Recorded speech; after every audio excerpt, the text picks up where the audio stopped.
Hello, मैं अंकित Maurya Z inter college के YouTube channel पर आप सभी का स्वागत करता हूं।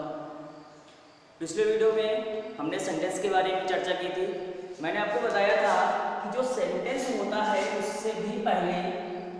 सेंटेंस से भी पहले आपका आता है क्लॉज। लेकिन क्लॉज को समझने के लिए आपको सेंटेंस का जानना जरूरी था। वो क्यों जरूरी था, उसका एक कारण है। कारण क्या है कि ये जो क्लॉज होती है ये कहीं आपको बाहर नहीं मिलती, ठीक है ना।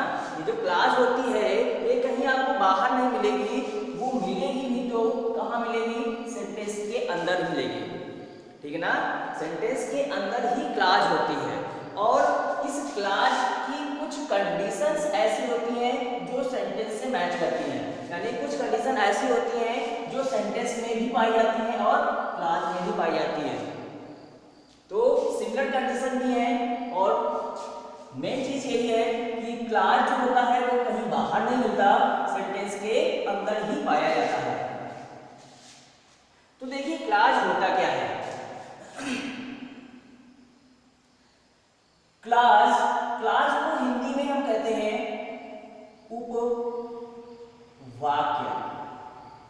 उपवाक्य। अब इसमें देखिए क्लॉज का जो हिंदी वर्जन है वो है उपवाक्य। अब देखिए वाक्य हमने क्यों बताया, वो इस हिंदी वर्जन से देख लीजिए। वाक्य हमने इसलिए बताया क्योंकि क्लॉज के सेंस में ही वाक्य आता है, ठीक है ना। जब तक आप वाक्य नहीं जानेंगे तब तक उपवाक्य नहीं जान पाएंगे, ठीक है ना। अब देखिए वाक्य और उपवाक्य दोनों की कंडीशंस क्या है। वाक्य आपने पढ़ा ही है, समझ लिया है। अब उपवाक्य देखिए, वाक्य के साथ में एक वर्ड और जुड़ गया है उप और प्लस वाक्य। अब उप शब्द क्या होता है, उप शब्द जब किसी के साथ में जुड़ता है, जैसे उप मुख्यमंत्री, उप कप्तान। अब ये है क्या, उप मुख्यमंत्री, उपवाक्य और उप कप्तान, इन तीनों में सिमिलरिटीज देखिए और इसी के साथ इसमें जोड़ लीजिए इसको भी, उप वाक्य, ठीक है। अब देखिए मुख्यमंत्री होता है, मुख्यमंत्री के अंडर में आता है क्या, उप मुख्यमंत्री, ठीक है ना। इसी प्रकार से टीम का कोई ना कोई कप्तान होता है और उस कप्तान के ही अंडर में आता है क्या, उप कप्तान, ठीक। जिस प्रकार से मुख्यमंत्री के अंडर में उप मुख्यमंत्री होता है, कप्तान के अंडर में उप कप्तान होता है, उसी प्रकार से वाक्य यानी जो वाक्य होता है उसके ही अंडर में क्या होता है, उपवाक्य। यानी जो उपवाक्य होता है, क्लॉज होती है, वो वाक्य के अंदर होती है, बाहर नहीं होती है, ठीक है ना। इसलिए इसको कहते हैं उपवाक्य, वाक्य का छोटा भाई, यानी वाक्य से जो पद में छोटा हो, उपवाक्य। जैसे मुख्यमंत्री से पद में छोटा कौन होता है, उप मुख्यमंत्री। कप्तान से पद में छोटा कौन होता है, उप कप्तान। उसी प्रकार से वाक्य जो होता है वो वाक्य से जो छोटा होगा वो होगा उपवाक्य, ठीक है। ये तो इसका सेंस हो गया क्या होता है उपवाक्य। और ये चीज आप ध्यान रखिएगा कि वाक्य के अंदर ही उपवाक्य पाया जाता है, यानी सेंटेंस के अंदर ही क्लॉज होती है, कहीं बाहर नहीं होती। अब देखिए क्लॉज होती क्या है, क्लॉज की डेफिनेशन क्या होगी। Clause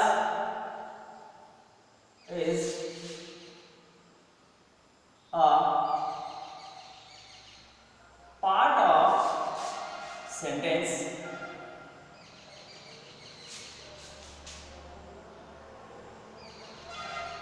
it is a group of words which have some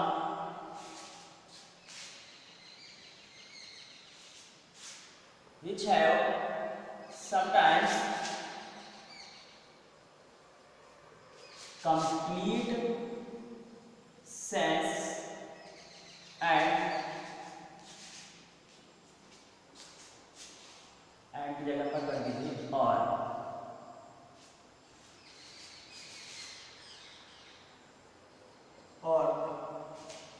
not.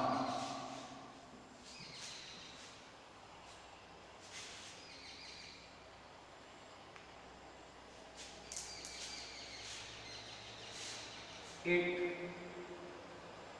contains a subject and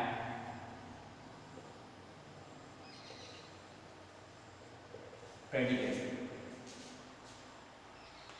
अब देखिए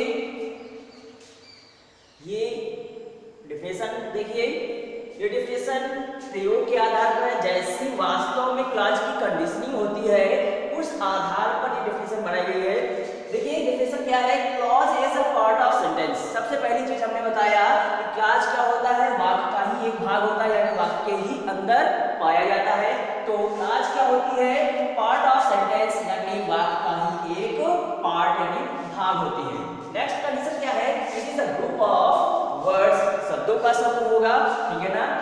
दूसरी चीज क्या है, विच है, यानी जो आपका शब्दों का समूह होता है वाक्य के अंदर जो पाया जाता है, विच है समटाइम्स, यानी कभी कभी क्या होता है, इसका कंप्लीट सेंस होता है, यानी जो क्लॉज होती है वाक्य में कभी कभी उसका कंप्लीट सेंस होता है और नॉट, और कभी कभी इसका कंप्लीट सेंस नहीं भी होता है। दोनों कंडीशन है, क्या कंडीशन है कि कभी कभी इसका कंप्लीट सेंस होगा, यानी पूरा अर्थ होगा, जो क्लॉज होगी उसका अपना पूरा अर्थ होगा, और कभी कभी क्या होगा, और नॉट, यानी कभी कभी उसका पूरा अर्थ नहीं होगा। ठीक, वो अपने अर्थ को पूरा करने के लिए किसी और पर निर्भर होगा, ठीक है। और नेक्स्ट कंडीशन क्या है, it contains a subject and predicate. Most important point, इसको बहुत ध्यान में रखिएगा। ये जो क्लॉज होती है, जिस प्रकार से वाक्य में एक सब्जेक्ट और एक प्रेडिकेट होता है, उसी प्रकार से प्रत्येक क्लॉज में भी क्या होता है, एक सब्जेक्ट और एक प्रेडिकेट होता है, ठीक है ना। जिस प्रकार से वाक्य में एक सब्जेक्ट और एक प्रेडिकेट होता है, उसी प्रकार से क्लॉज में भी एक सब्जेक्ट और एक प्रेडिकेट होता है। वाक्य में क्या होता है, कम से कम एक सब्जेक्ट और एक प्रेडिकेट होता है। वाक्य में कम से कम एक सब्जेक्ट और एक प्रेडिकेट होता है। क्लॉज में क्या होता है, क्लॉज में एक ही सब्जेक्ट और एक प्रेडिकेट होता है। ये अंतर है दोनों में। वाक्य में एक से अधिक सब्जेक्ट और प्रेडिकेट हो सकते हैं, लेकिन क्लॉज में एक ही सब्जेक्ट होगा और एक ही प्रेडिकेट होगा, ठीक है। तो ये हो गया क्लॉज। अब देख लीजिए इसकी कंडीशनिंग किस प्रकार होती है एग्जांपल के माध्यम से। जैसे माय ब्रदर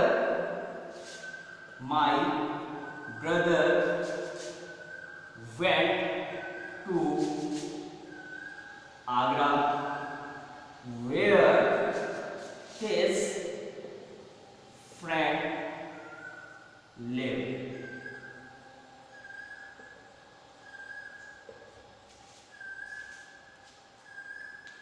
तो एग्जाम्पल क्या है, ध्यान दीजिएगा। My brother went to Agra where his friend lived, ठीक है। अब देखिए क्लॉज क्या होती है, शुरू से देखिए क्लॉज क्या होती है, it is a part of sentence. ये पार्ट ऑफ सेंटेंस होता है, सबका वाक्य का ही एक भाग होता है। तो यहाँ पर देखिए ये यहाँ से लेकर के ये यहाँ तक, ये पूरा आपका माई से लेकर के लिव्ड तक, ये पूरा आपका क्या है, सेंटेंस है, एक सेंटेंस है ये, ठीक है ना। ये पूरा यहां से लेकर के यहां तक ये पूरा एक सेंटेंस है, ठीक है ना। फर्स्ट लेटर कैपिटल, वाक्य अंत में क्या होता है, फुल स्टॉप, क्वेश्चन मार्क या एक्सक्लेमेशन का मार्क लगा होता है, तो यहाँ पर फुल स्टॉप का प्रयोग हुआ है, ठीक है। तो ये पूरा एक वाक्य हो गया। अब ये जो वाक्य है, क्लॉज कहाँ है, क्लॉज कहाँ पर होगी, clause is a part of sentence. Part of sentence यानी वाक्य का भाग है, तो वाक्य का भाग होने का मतलब क्या हुआ कि जो भी पार्ट होगा वो वाक्य अंदर होगा, ठीक है ना। तो इस वाक्य के अंदर ही आपकी क्लास है। तो देखिए, अब देखिए वाक्य में अगर आपको क्लास ढूंढना है, आपको पता करना है कि वाक्य में कितनी क्लास है। जैसे कोई भी वाक्य दे दिया जाए, आपको पता करना है कि इस वाक्य में कितनी क्लासेस हैं, ठीक है ना। एक से अधिक क्लास है और कितनी क्लास है, 2 है, 3 है, 4 है, ज्यादा हो सकती है, ठीक है ना। तो कितनी भी क्लास एक वाक्य के अंदर हो सकती है। तो आपको अगर पता करना है कि वाक्य में कितनी क्लास है, तो हमने अभी बताया कि मोस्ट इंपॉर्टेंट पॉइंट है, इसको दिमाग में हमेशा याद रखिएगा। क्लास में क्या होता है, एक सब्जेक्ट और एक प्रेडिकेट होता है। ध्यान रखिएगा, क्लास में एक सब्जेक्ट और एक प्रेडिकेट होता है और वाक्य में कम से कम एक सब्जेक्ट और एक प्रेडिकेट होता है। दोनों चीजों में ध्यान रखिएगा, अंतर भी और दोनों में समानता भी है। तो यहाँ पर अब ये तो पूरा एक वाक्य है, इसमें कम से कम एक सब्जेक्ट और एक प्रेडिकेट होगा, और जो क्लास होगी उसमें एक ही सब्जेक्ट और एक प्रेडिकेट होगा। देखिए, my brother went to Agra, यहाँ से यहाँ तक देखिए क्या है, my brother went to Agra. यहाँ पर वेंट टू आगरा, आगरा कौन गया, माय ब्रदर। ये क्या हो गया आपका, ये पार्ट क्या हो गया, एक सब्जेक्ट हो गया, और ये सब्जेक्ट नंबर फर्स्ट है, ठीक। वेंट टू आगरा, कहां गया, आगरा गया। तो यहां से लेकर के यहां तक की जो कंडीशन है, ये है आपका प्रेडिकेट, ठीक है ना। और ये प्रेडिकेट नंबर फर्स्ट है, ठीक है ना। ये एक सब्जेक्ट और एक प्रेडिकेट हो गया। नेक्स्ट आगे आइए, वेयर, ये आपका एक कंजक्शन है, ठीक, कंजक्शन हो गया। अब इसके बाद है his friend lived, his friend lived, रहता था कौन, हिज फ्रेंड, उसका मित्र। ये पूरा आपका एक सब्जेक्ट हो गया, और सब्जेक्ट नंबर फर्स्ट हो चुका है, तो ये कौन सा होगा, सब्जेक्ट नंबर सेकंड। तो ये आपका कैसा है, सब्जेक्ट सेकंड नंबर सब्जेक्ट है। और जो आगे बचेगा ये आपका क्या हो जाएगा, लिव्ड बचा है आगे, और ये हो जाएगा आपका प्रेडिकेट, और ये प्रेडिकेट नंबर क्या है, सेकंड है, ठीक है। तो ये तो पूरा यहां से लेकर के यहां तक का पूरा एक वाक्य था, ठीक है ना। माई से लेकर के लिव्ड तक ये पूरा एक वाक्य है, और इस वाक्य के अंदर देखिए कितने सब्जेक्ट और कितने प्रेडिकेट हैं, एक, दो सब्जेक्ट हैं, एक, दो और दो प्रेडिकेट है। तो हमने क्या कहा था कि सब्जेक्ट में कम से कम एक सब्जेक्ट और एक प्रेडिकेट होता है, एक से अधिक हो सकते हैं, ठीक है ना। और क्लास में क्या होता है कि एक ही सब्जेक्ट और एक ही प्रेडिकेट होता है। तो जहां से लेकर के एक सब्जेक्ट और एक प्रेडिकेट का पेयर बन जाए, जोड़ा बन जाए, वही आपका क्या होगा, क्लास होगा। तो ये क्या हो गया, ये क्लास नंबर फर्स्ट है। Subject number first, predicate number first ने मिला करके क्या बनाया, क्लास नंबर फर्स्ट। और सब्जेक्ट नंबर सेकंड और प्रेडिकेट नंबर सेकंड ने मिला करके क्या बनाया, क्लास नंबर सेकंड। ये पूरा एक वाक्य है, और इस वाक्य के अंदर दो क्लासेस हैं, ठीक। तो अब सारी चीजें आप कंफर्म कर लीजिए। Class is a part of sentence. Class क्या होता है, वाक्य का ही एक भाग होता है। जो पूरा वाक्य था, वाक्य में दो क्लासेस हैं, बाकी दो भाग हो गए, ठीक है ना। और क्या होता है, it is a group of words, ये शब्दों का समूह होता है, जाहिर सी बात है, यहाँ पर दिख रहा है शब्दों के समूह है, ठीक है ना। और which have sometimes complete sense और नॉट, यानी कभी कभी इनका पूरा अर्थ होता है और कभी कभी पूरा अर्थ नहीं भी होता है, वो अभी बाद में बात करते हैं। नेक्स्ट टाइम देखिए, it contains a subject and a predicate, यानी क्लास में क्या होता है, एक सब्जेक्ट और एक प्रेडिकेट होता है। जितनी क्लासेस होंगी उतने ही सब्जेक्ट और प्रेडिकेट होंगे, जोड़े में होगा। एक सब्जेक्ट और दो प्रेडिकेट नहीं हो सकते, एक सब्जेक्ट है तो एक ही प्रेडिकेट होगा, दो सब्जेक्ट है तो दो प्रेडिकेट होंगे, तीन सब्जेक्ट है तो तीन प्रेडिकेट होंगे, ठीक ना। ये पेयर में होते हैं, ठीक है ना। तो जितने सब्जेक्ट होते हैं उतने ही प्रेडिकेट होंगे, ठीक है। तो ये क्या होता है, it contains a subject and predicate, यानी प्रत्येक क्लास में एक सब्जेक्ट और एक प्रेडिकेट, इसका एक जोड़ा होता है। अब कह रहा है कि इसका कंप्लीट सेंस होता है, कभी कभी नहीं भी होता है। देख लीजिए, ये भी है, my brother went to Agra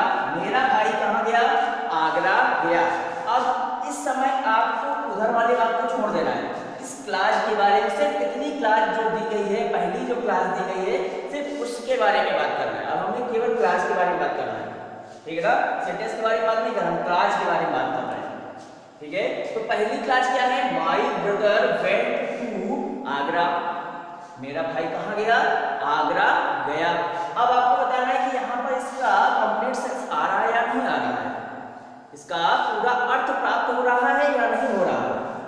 my brother went to Agra, मेरा भाई आगरा गया, इसका अर्थ पूरा हो रहा है। वाक्य का अर्थ जो है, ये क्लास का जो अर्थ है, ग्रुप ऑफ वर्ड जो दिया गया है, इसका अर्थ जो है वो क्या आ रहा है, ऐसा सेंस है इसका, इसका जो सेंस है वो कैसा है, कंप्लीट सेंस है, ठीक। इसका सेंस कैसा हो गया, इस क्लास का, क्लास नंबर फर्स्ट का इसका सेंस हो गया कंप्लीट सेंस हो गया, ठीक है ना। तो कभी कभी इसका कंप्लीट सेंस होता है, कभी कभी क्या है नहीं भी होता है। तो कैसे नहीं होता है वो आगे देखिए।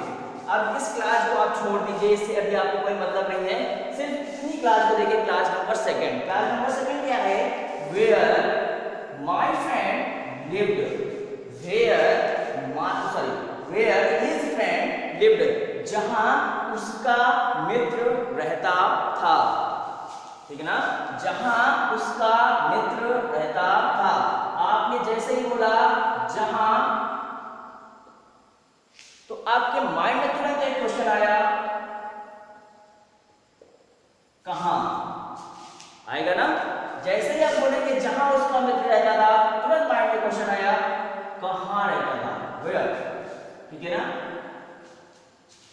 तो अब ये क्वेश्चन आ गया, जैसे ही आपको कोई ग्रुप ऑफ वर्ड्स पढ़ने के बाद माइंड में तुरंत एक क्वेश्चन आ जाए, तो इसका मतलब क्या हुआ कि उसका जो सेंस है वो अभी कंप्लीट नहीं है, यानी अभी उसको कंप्लीट करने के लिए कुछ और चाहिए, ठीक है ना। तो इसके सेंस को कंप्लीट करने के लिए इसे कुछ और चाहिए, जो क्वेश्चन कर रहा है उसका उसे उत्तर चाहिए। वेयर हिज फ्रेंड लिव्ड, जहां उसका मित्र रहता था। एक क्वेश्चन और आएगा, आगे बढ़ेंगे, जहां उसका मित्र रहता था, उसका मित्र, किसका मित्र, जैसे ही कहेंगे उसका, क्वेश्चन आएगा किसका, ठीक है ना। तो ये क्या है, जैसे ही क्लास को पढ़ने पर कोई क्वेश्चन आए तो इसका मतलब क्या है कि अभी इसका अर्थ पूरा नहीं है, इसका कंप्लीट सेंस नहीं है। अब इसे अपने अर्थ को पूरा करने के लिए किसी और पर निर्भर होना पड़ेगा, किसी दूसरी क्लास पर निर्भर होना पड़ेगा। जैसे इसे अब अपना अर्थ पूरा करना है, तो कह रहा है कि वेयर हिज फ्रेंड लिव्ड, जहां उसका मित्र रहता था, कहां उसका मित्र रहता था, आगरा, वेंट टू आगरा, आगरा गया, जहां उसका मित्र रहता था, कहां रहता था, आगरा में रहता था। तो वेयर का सेंस कहां से पूरा होगा, इस क्लास से। दूसरी क्लास का अर्थ जो है, सेंस जो है, वो कहां से कंप्लीट हो रहा है, पहली क्लास से, यानी ये स्वयं अर्थ नहीं दे पा रहा है, इसे अपने अर्थ को पूरा करने के लिए किसी दूसरी क्लास पर क्या होना पड़ रहा है, डिपेंड होना पड़ रहा है, निर्भर होना पड़ रहा है, यानी इसका अपना पूरा अर्थ नहीं होता है, ठीक है। और जैसे दूसरा क्वेश्चन है यहाँ पर, हिज फ्रेंड लिव्ड, उसका मित्र रहता था, किसका मित्र, माई ब्रदर, यानी मेरे भाई का मित्र रहता था। My brother went to Agra, मेरा भाई कहाँ गया, आगरा गया। वेयर हिज फ्रेंड लिव्ड, जहां उसका मित्र रहता था, किसका मित्र, मेरे भाई का, कहाँ रहता था, आगरा में रहता था। दोनों ही क्वेश्चन का जो सेंस है, जो अर्थ है, जो मीन्स है, वो किस पर डिपेंड है, पहली क्लास पर है। तो पहले क्लास में क्या था, इसका कंप्लीट सेंस था, और सेकंड क्लास में इसका कंप्लीट सेंस नहीं है। जो सेंस है वो कंप्लीट नहीं है, ठीक। तो कभी कभी इसका पूरा अर्थ होगा, कंप्लीट सेंस होगा, जैसे पहली क्लास का है, और कभी कभी इसका पूरा अर्थ नहीं होगा। ये अपने अर्थ को पूरा करने के लिए किसी दूसरी क्लास पर निर्भर होगी, जिस प्रकार से इस दूसरी क्लास का सेंस आ रहा है, ठीक है ना। तो आशा करता हूं कि क्लास जो टॉपिक है वो आपको अभी समझ में आ गया होगा।